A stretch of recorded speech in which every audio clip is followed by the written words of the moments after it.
Seandainya tidak diutus seorang nabi menjelaskan bagaimana tata cara sholat, tata cara bersuci, maka tentu hari ini kita ibadahnya beda-beda.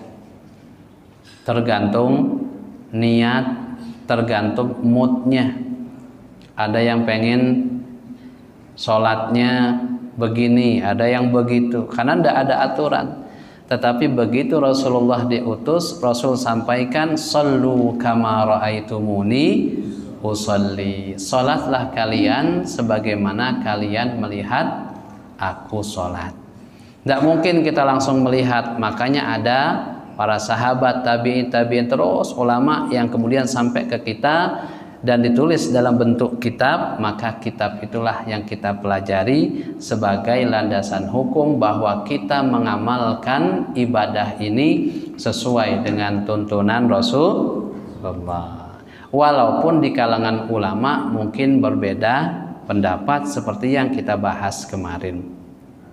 Nah, hadirin Bapak Ibu yang dirahmati Allah Subhanahu wa taala, sebelum melanjutkan tema kita pada malam hari ini, ada hal yang masih terkait dengan bacaan Al-Fatihah. Kemarin kita sudah bahas bagaimana makmum apakah membaca atau tidak ketika sholat dalam sholat jahar, nyaring suara imamnya kedengaran. Nah, yang jadi pertanyaan lagi adalah sebagian imam kita ada yang membaca bismillah, ada yang tidak baca bismillah. Ya. Saya selalu kalau ngimami pakai bismillah. Ustadz lain mungkin tidak pakai Nah, kok bisa begitu? Mungkin kita sudah pernah dengar, tetapi landasan hukumnya itu dari mana? Nah, ini yang kita ingin sampaikan dulu, lalu kemudian kita masuk ke permasalahan mengqashar sholat. Oh, itu udah kami paham Ustadz, tapi ini ada perbedaan. Kalau kita dalam perjalanan, bagaimana sholat kita itu? Apakah wajib 2 rakaat atau tetap 4 rakaat? Nih jarak sudah masuk. Atau afdolnya sempurna, atau sebaliknya hanya 2 rakaat saja. Nah, ini semua ada dalil landasan hukumnya sehingga kita paham. Dan bahkan ketika kita harus mengqadha sholat kita, ada yang ke Jakarta, sholatnya dia kan dari sini ke Jakarta, jarak sudah sangat memungkinkan dan membolehkan baginya mengqashar dan menjamak sholat. Ketinggalan sholat Pak, nanggung, sudah mau sampai, akhirnya sholat asar mungkin lewat, dia mau qadha di rumah, sedangkan asar masih dalam perjalanan. Tuh sholat asar diqadha ketika di rumah 2 rakaat atau 4 rakaat. Kan begitu. Nah, ini insya Allah kita bahas nanti.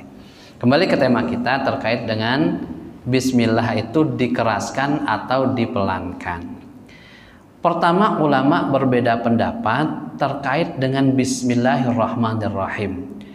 Imam Abu Hanifah, Imam Malik, dan Imam Ahmad bin Hambali mengatakan bahwa bismillahirrahmanirrahim itu bukan dari bagian ayat Al-Quran. Kecuali yang disebutkan innahu min Sulaiman, ketika Sulaiman menulis surat Nabi Sulaiman, di situ dituliskan bismillah. Itu ayat memang, tapi yang di awal-awal itu kata jumhur itu bukan bagian dari ayat setiap surat. Maka di sini kita paham, oh pantasan ada yang kadang baca, kadang tidak. Kadang dipelankan, ada yang memang tidak baca sama sekali bismillahnya. Tapi kalau menurut Imam Syafi'i, bismillah itu adalah merupakan bagian dari Al-Quran. Makanya Imam Syafi'i mewajibkan kalau kita sholatnya nyaring, jahar, dijaharkan. Kalau memang bukan Al-Quran, tidak mungkin ditulis di dalam Al-Quran. Tapi ulama enggak, itu cuma sebatas pembatas antara surat dengan surat yang lain. Makanya ditulis, ada dalilnya juga itu.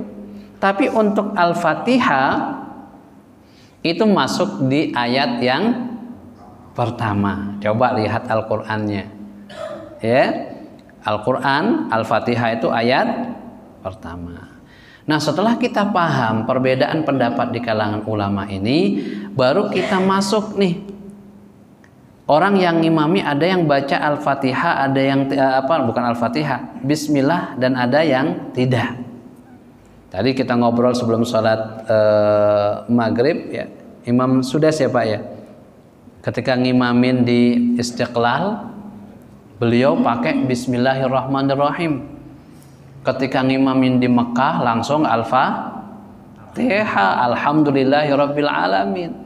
Kenapa kok di Jakarta Istiqlal beliau pakai? Karena beliau ngerti Indonesia ini mayoritas mazhabnya mazhab Imam Syafi'i yang mewajibkan membaca jahar bismillahnya.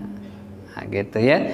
Enak kalau sudah tahu ilmunya, jenengan sudah jadi dai, sudah jadi diundang kemana-mana, sholat subuh, Pak jenengan ngimami, jangan langsung maju, tanya dulu, ini masjid pakai kunut apa enggak? Gitu. Oh pakai kunut, ngimami. Kalau nggak hafal doa kunut, suruh orang lain. Begitu sampai sedemikian rupa menghormati toleransinya Islam ini. Karena kunut itu menurut mazhab Imam Syafi'i adalah sunnah subuh, waktu sholat subuh. Kalau tidak melakukan kunut diganti sujud sahwi. Nah, terus kita bagaimana? Nah, nanti kita bahas tersendiri. Baik, kembali ke bacaan Bismillahirrahmanirrahim. Yang pertama menurut Imam Abu Hanifah. Imam Abu Hanifah mengatakan bahwa menjaharkan atau membaca bukan Al-Fatihah, Bismillah itu hukumnya sunnah. Tapi sir, pelan saja. Pelan saja. Makanya kalau imam sudah langsung Alhamdulillahirabbil alamin. Itu mengikuti pendapat Imam Abu Hanifah. Landasan hukumnya apa? Hadis dari Rasulullah sallallahu alaihi wasallam.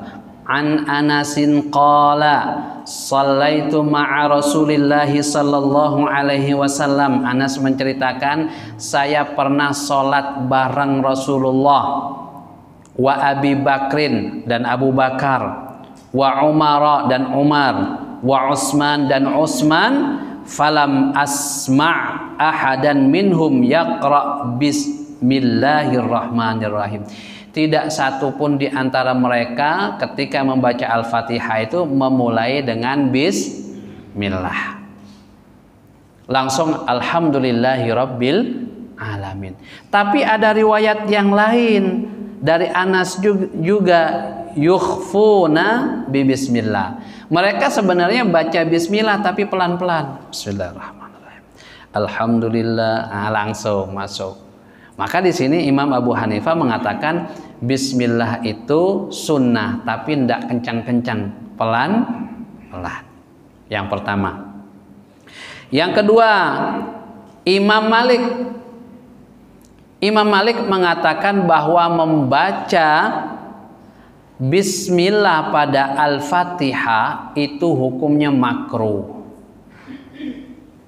Lah kenapa makruh? Karena bismillah bukan dari ayat Al-Quran. Gimana dibaca di dalam sholat?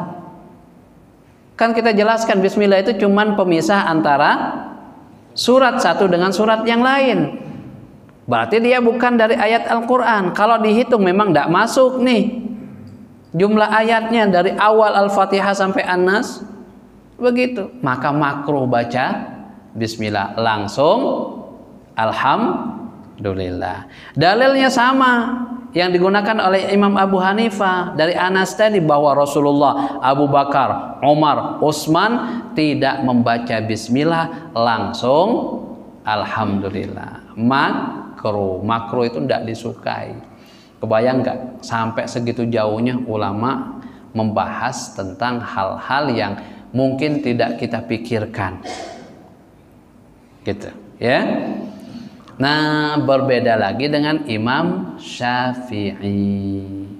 Imam Syafi'i mengatakan membaca bismillah hukumnya wajib, baik dia itu sir maupun jahar.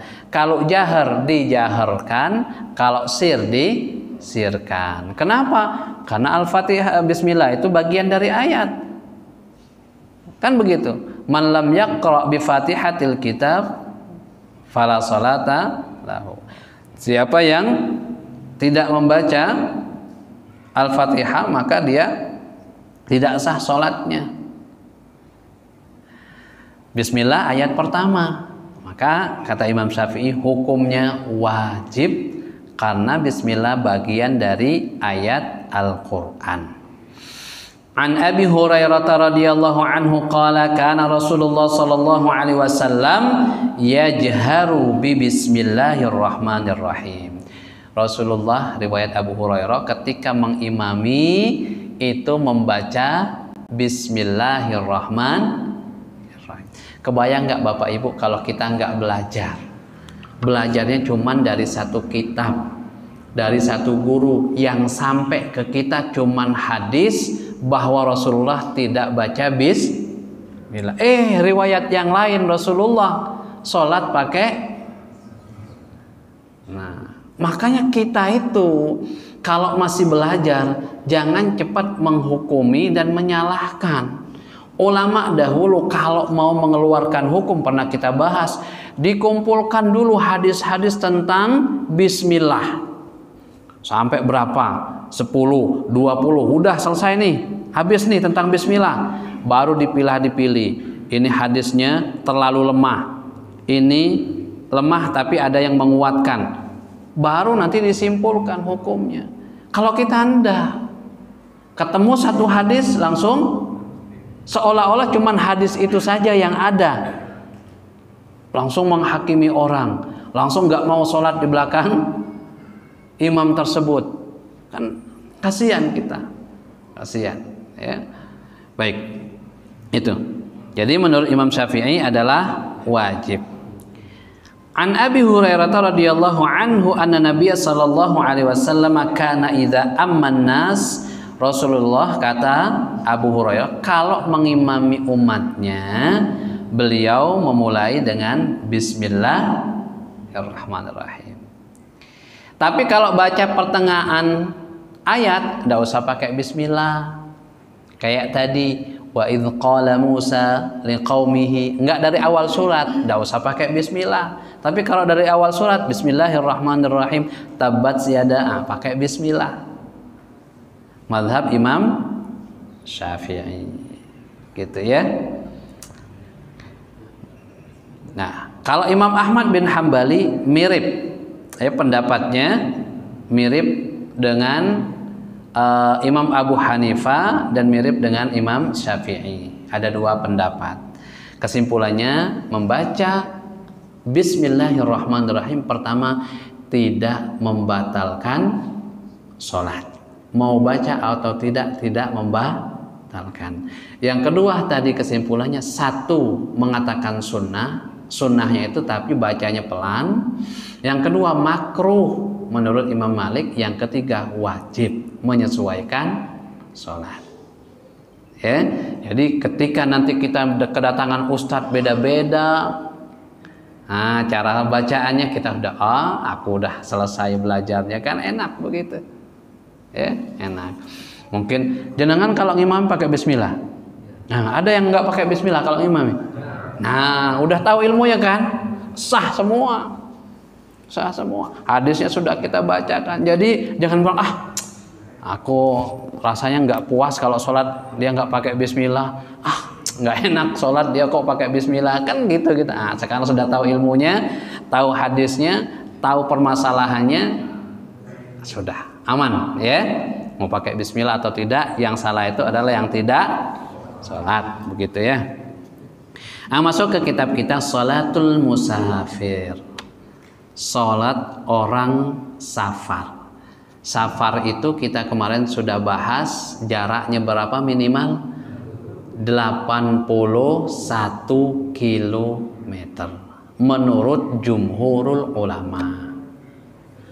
Ya, kalau kurang dari 81 ndak boleh. Kurang ndak disebut safar.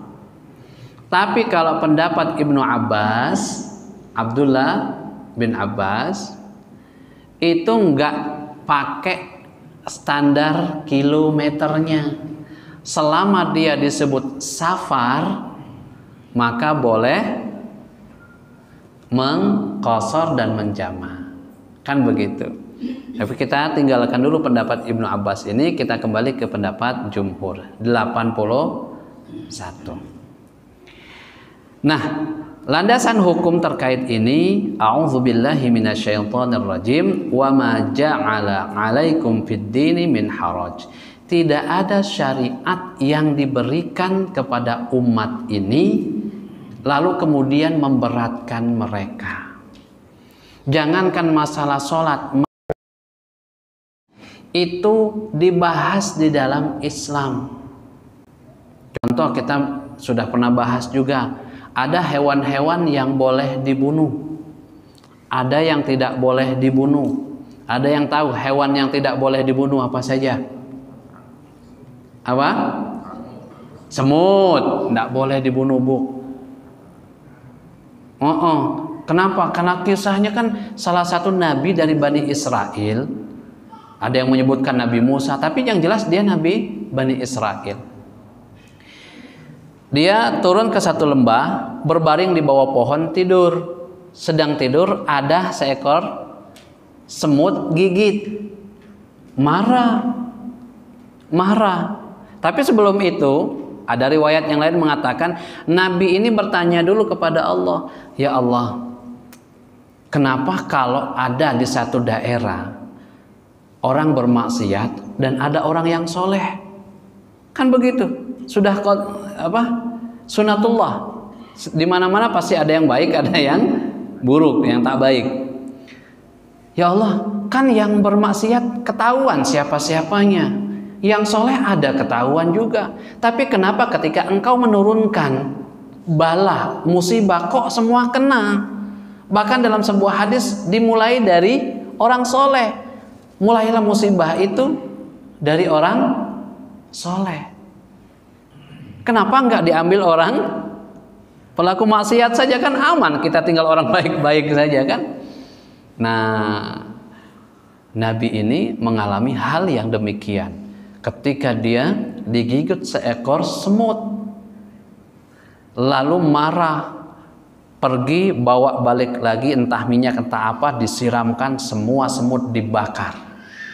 Di situ Allah berwahyu kepadanya, wahai nabiku, kenapa engkau membunuh semua semut-semut ini? Mereka kan bertasbih, makhluk yang bertasbih kepadaku. Kan yang gigit cuma satu, kok ya dibunuh semuanya? Baru kejawab pertanyaan itu. Yang maksiat kan ada, tapi kok yang soleh juga? Ya, kita tidak menyamakan, tetapi demikianlah. Artinya masalah semut yang mungkin sepele bagi kita, ada hukumnya. Ada hukumnya.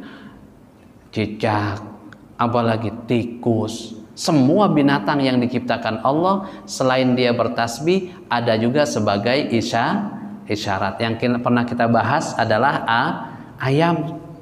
Kalau kita dengar kokok ayam, maka mintalah kepada Allah. Kenapa kita disuruh minta? Karena ketika dia berkokok, ternyata dalam hadis ini, sahih hadisnya, Bukhari Muslim, ketika dia berkokok, dia melihat malaikat ayam nih. Tapi sayang, hari ini ada nggak di kampung sini yang melihara ayam jantan? Nggak ada. Nah itu dia rugi, Pak. Kenapa? Karena ketika dia melihat malaikat ayam nih, malaikat sedang membagi-bagikan rezeki. Makanya disuruh sama Nabi minta ke Allah. Minta apa? Karunia, pemberian yang terbaik dari Allah. Makanya ada istilah, terlambat bangun rezekinya dipatuk ayam. Dia berkokok itu menandakan nih malaikat sedang turun nih bagi-bagi rezeki. Nah sekarang kita nggak dengar. Ya kan? Nggak tahu kalau itu, wah ini sedang turun rezeki, ini enak kita kan. Ya Allah, begitu. Masalah-masalah sepertinya sepele, tapi semua Masya Allah luar biasa. Apalagi masalah ibadah ini. Maka sudah jelas akan dibahas, ya. Maka ada rambu-rambunya. Jadi tidak ada syariat ini yang memberatkan umatnya. Puasa berat, kalau nggak mampu silakan berbuka. Kan begitu. Sholat dalam perjalanan susah. Di sini dijelaskan apapun kendaraan yang kita gunakan, berapa hari pun perjalanan, bersama siapapun kita melakukan perjalanan, tetap as-safaru qit'atun minal azab, bahwa perjalanan itu bagian dari siksaan. Kenapa? Meninggalkan rumah, kepikiran anak, ada nggak senyaman seperti di rumah. Karena tidak nyaman itu sudahlah, ayo silakan. Kalau dalam perjalanan yang 4 jadi 2. Tapi kadang-kadang saya ngelihat lagi, dia sholat qashar, habis sholat qashar sholat ba'diyah lagi. Kan qashar itu untuk memendekkan yang 4 jadi 2, untuk meringankan kita, kan begitu. Maka sudah cukup, tidak perlu pakai ba'diyah.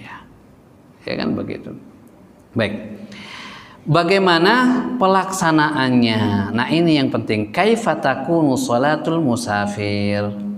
Rakhasallahu lil musafiri fi salatihi rukhsataini.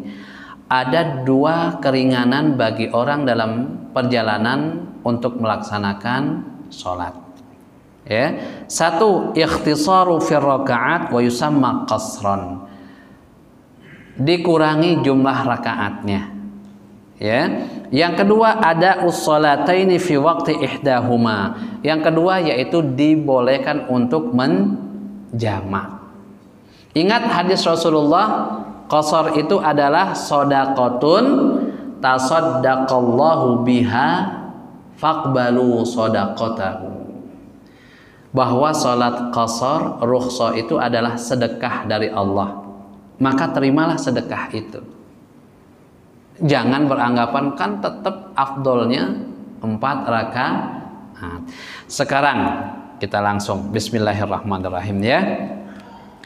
Kita lihat kata Imam Abu Hanifah, ittafaqal fuqaha'u ala masyru'iyyatil qasri. Pertama dulu bahwa para imam bersepakat terkait dengan disyariatkannya salat qashar. Nggak ada yang berbeda pendapat. Semua bersepakat bahwa ada syariat salat qashar.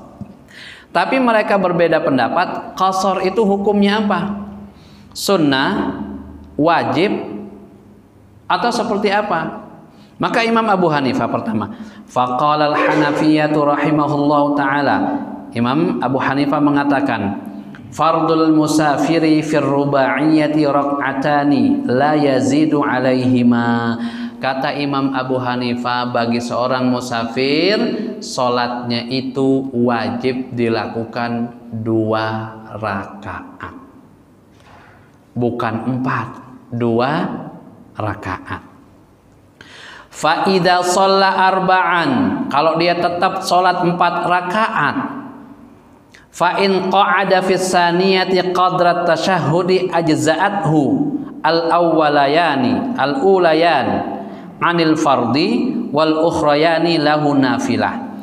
Kalau dia tetap sholat 4 rakaat, ketika dapat 2 rakaat dia duduk seperti tasyahud awal, maka itu sudah mewakili sholatnya sah. Terus sholat yang 2 rakaat berikutnya adalah sunnah baginya.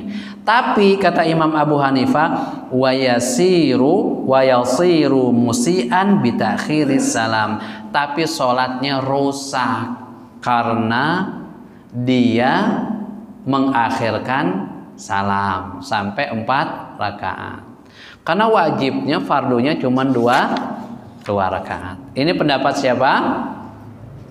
Pendapat Imam Abu Hanifah. Ya. Wa in lam yaq'ud fi tsaniyati qadra tasyahhud batalat salatuhu. Salat 4 rakaat tapi dia enggak duduk ketika tasyahud awal, langsung berdiri, maka batal salatnya, tidak sah. Ini menurut Imam Abu Hanifah. Qala al-Malikiyatu rahimahullahu ta'ala, al-qasru sunnatun muakkadatun 'alal masyhur fil madhab. Imam Malik mengatakan bahwa mengqasar salat yang 4 jadi 2 rakaat itu hukumnya sunnah yang dikuatkan. Tapi dalam mazhab yang sama ada pendapat yang lain, hukumnya wajib. Wajib diqasar jadi 2 rakaat. Pendapat yang berikutnya mustahabun, sunnah juga dianjurkan. Wa rukhsatu aqallu fadlan minal itmam. Tapi kata mazhab ini, kalau diqasar, kalau disempurnakan lebih afdal. Lebih afdal. Pendapat Imam Syafi'i, wa qala Syafi'iyyatu rahimahullahu ta'ala yajuzul qasri wal itmam. Kita boleh memilih mau diqasar 2 rakaat atau 4 rakaat. Boleh, silakan pilih yang mana saja. Ya, pilih yang mana saja. Dalil-dalilnya sekarang kita lihat dalil Imam Abu Hanifah yang mengatakan bahwa salat orang musafir itu wajib 2 rakaat. Dalilnya apa? Hadis Aisyah, hadis yang dibawakan oleh Aisyah radhiyallahu taala anha. Faradallahu qalat, faradallahu sholata hina faradaha rak'ataini. Bahwa Allah mewajibkan salat ketika diwajibkan itu 2 rakaat, 2 rakaat. Fil hadari was safari, baik itu ketika kita mukim atau kita dalam perjalanan. Wajibnya 2 rakaat, 2 rakaat ketika diwajibkan sholat. Fa uqirat sholatus safar wa zida fi sholatil hadar. Maka kemudian dikuatkan, diputuskan bahwa sholat musafir itu 2 rakaat dan sholat mukim itu ditambah 2 rakaat menjadi 4 rakaat. Hadis Aisyah, riwayat Bukhari. Ya. Wa an Umar radhiyallahu anhu qala salatul jumu'ati rak'atan wal fitri rak'atan wan nahri rak'atan was safari rak'atan tamamun ghairu qasrin ala lisanin nabi. Salat Jumat itu 2 rakaat, Idul Fitri 2 rakaat, Idul Adha 2 rakaat, dan salatnya orang musafir juga 2 rakaat. Tamamun ghairu qasrin, dan 2 rakaat itu adalah salat yang sempurna, bukan salat qasar. Karena dia safar. Ala lisani Nabi, dan ini sesuai dengan yang diucapkan oleh Nabi. Kuat dalilnya, landasan hadis An-Nasa'i, Ibnu Majah dan yang lainnya. Wa qalu inna rak'atainil ukhrayaini yajuzu tarkuhuma ila ghairi badalin fala tajuzu ziyadatuhuma ala rak'atainil mafruḍataini kama law zadahuma ala salatil fajri. Ini tidak perlu dibahas karena terkait dengan menambahi atau menguranginya. Kemudian yang lain yang mengatakan tidak wajib, yaitu jumhur, tidak wajib, sunnah. Ya, dalilnya falaisa alaikum junahun an taqsuru minas shalah, tidak apa-apa bagi kalian kalau kalian dalam safar melakukan sholat 2 rakaat diqasar.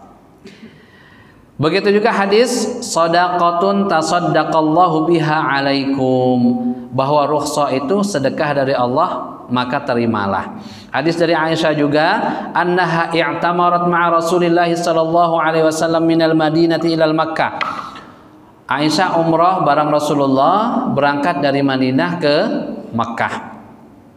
Hatta idza qadimat Makkah qalat, sampai ketika sudah sampai di Makkah, Aisyah berkata, "Ya Rasulullah, wahai Rasulullah, bi abi anta wa ummi, qasarta wa atmamtu wa aftarta wa sumtu."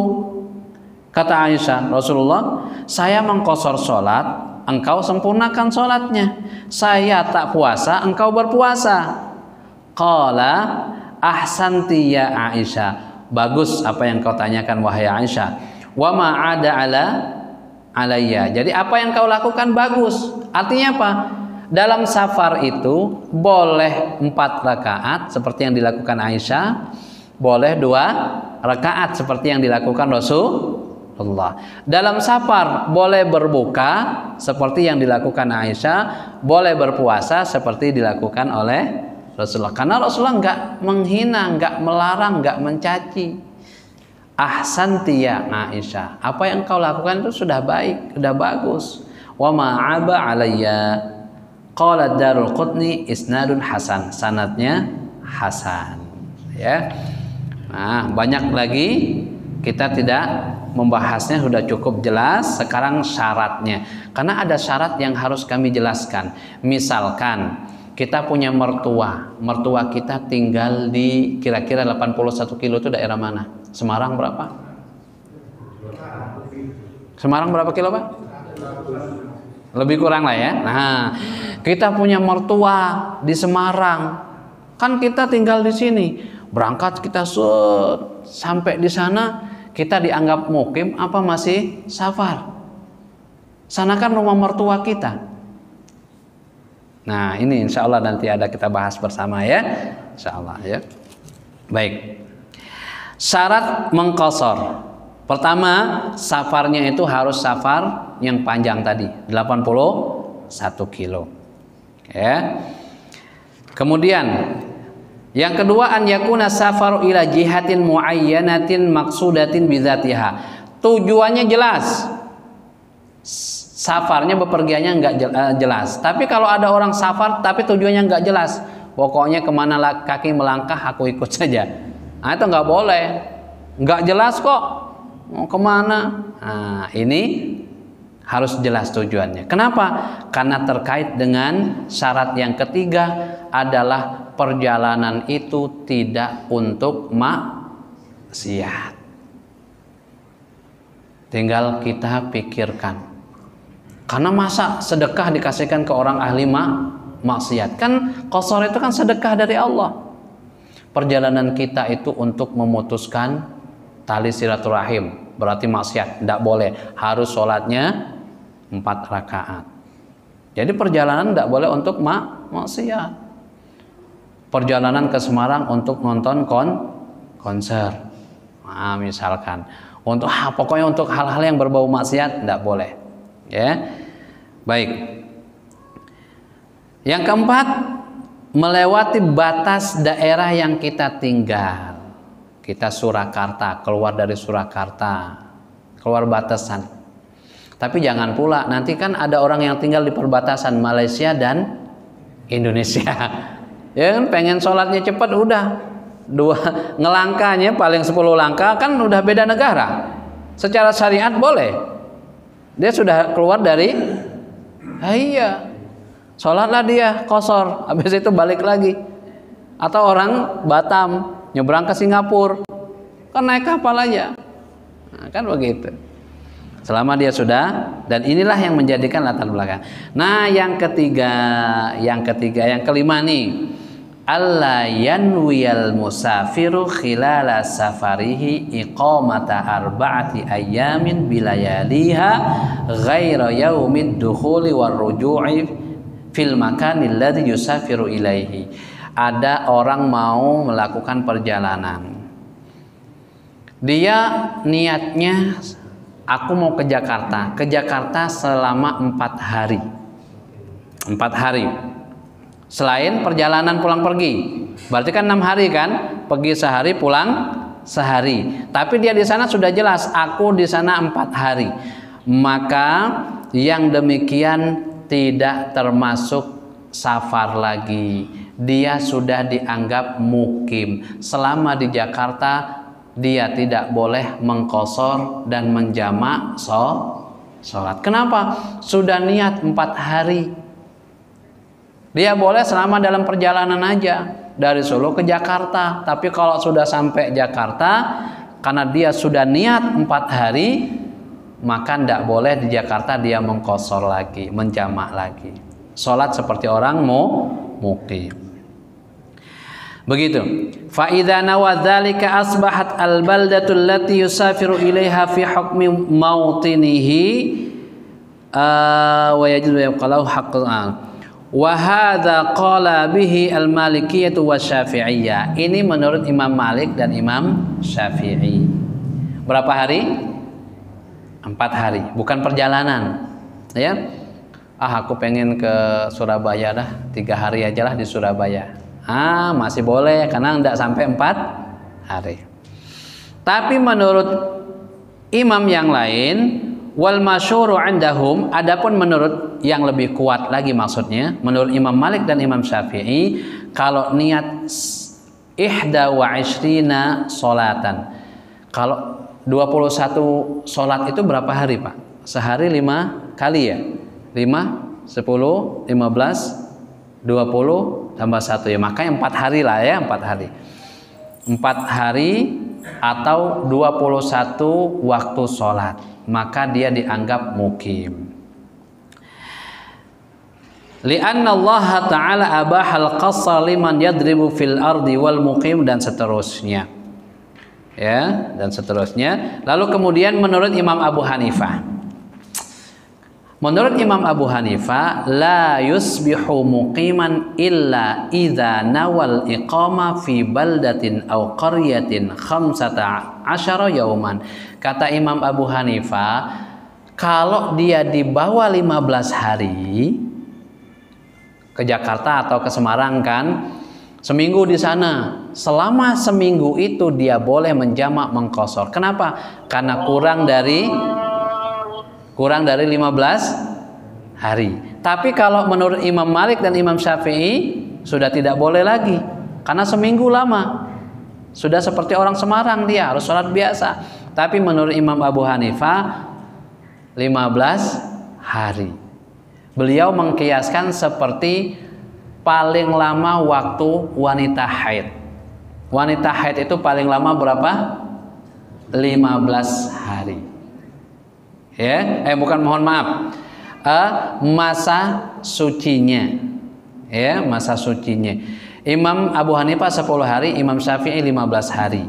Ya, waktu haid paling lamanya. Tapi bersih sucinya paling tidak 15 hari. Maka 15 hari kalau dia sudah niat melakukan perjalanan selama 15 hari di daerah tersebut, dia sudah dianggap mukim.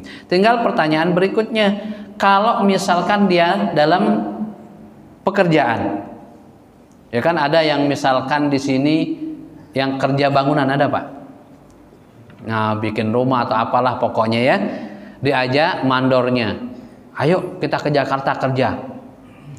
Ngegarap berapa? Ngegarap 3 rumah. Kan nggak tahu, karena bukan di kontrak ya. Sistem pokoknya dikerjakan sampai selesai. Kan nggak tahu kapan selesainya. Maka karena dia nggak tahu berapa lama dia tinggal di Jakarta, dia boleh mengqashar selama dia di Jakarta. Karena nggak tahu kapan selesainya. Begitu. Karena ketidaktahuan ini syariat membolehkan, meringankan baginya. Tapi kalau sudah tahu kontraknya 3 bulan harus selesai, udah nggak boleh lagi, dia sudah mukim di sana. Ya, begitu. Lalu kemudian An Imran bin Husain radhiyallahu taala anhu maqala ghazawtu ma'a Rasulillah sallallahu alaihi wasallam wa syahadtu ma'ahu al-fath fa aqama bi Makkah 18 layalin wa la yusalli illa rak'ataini. Rasulullah pernah salat qashar selama 18 hari waktu perang. Makanya ada juga yang mengatakan 18 hari atau 19 hari. Ini udah paham ya? Masuk berikutnya karena sudah mau azan. Sudah azan ya terakhir. Lalu kemudian yang terakhir adalah tadi kasusnya. Kalau dia punya mertua atau nih ada orang tinggal di Palur. Ya kan? Dia berangkat mau ke Semarang, terus balik lagi mau tujuan ke Tawangmangu dari Semarang. Berarti kan dia lewatin Palur lagi ya. Kalau dia sudah melewati daerahnya, kotanya, kampungnya, maka dia sudah tidak terhitung lagi sebagai musafir. Walaupun belum pulang ke rumah, masih di Tawangmangu, sudah terhitung. Tapi kalau ke arah sana, dia musafir. Begitu juga dengan kita datang ke rumah mertua. Ketika sudah sampai ke rumah mertua, maka itu seperti rumah kita, dan kita sudah harus sholatnya sempurna. Ya, walaupun misalkan mertua saya di Tangerang, saya sampai di Tangerang, sudah tidak boleh lagi mengqashar menjama, karena itu sudah dianggap rumah saya.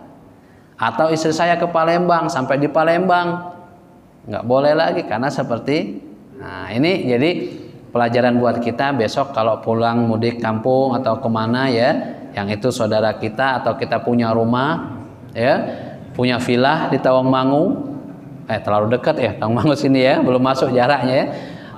Iya, itu kan sudah rumah kita, walaupun nggak ditinggali. Gitu. Kalau mau sholat di jalan, sebelum sampai ke sana sholatlah di jalan, gitu ya. Nanti selanjutnya adalah terkait dengan berimaman dengan orang yang mukim, boleh atau tidak, insya Allah kita lanjutkan di pertemuan berikutnya. Demikian Bapak Ibu yang dirahmati Allah Subhanahu wa taala, karena sudah azan dan kita akan melaksanakan sholat. Mudah-mudahan apa yang kami sampaikan ini bisa bermanfaat untuk kita semua. Amin ya rabbal alamin. Demikian kita tutup dengan doa kafaratil majlis. Subhanakallahumma wa bihamdika asyhadu an la ilaha illa anta astaghfiruka wa atubu ilaik. Assalamualaikum warahmatullahi wabarakatuh.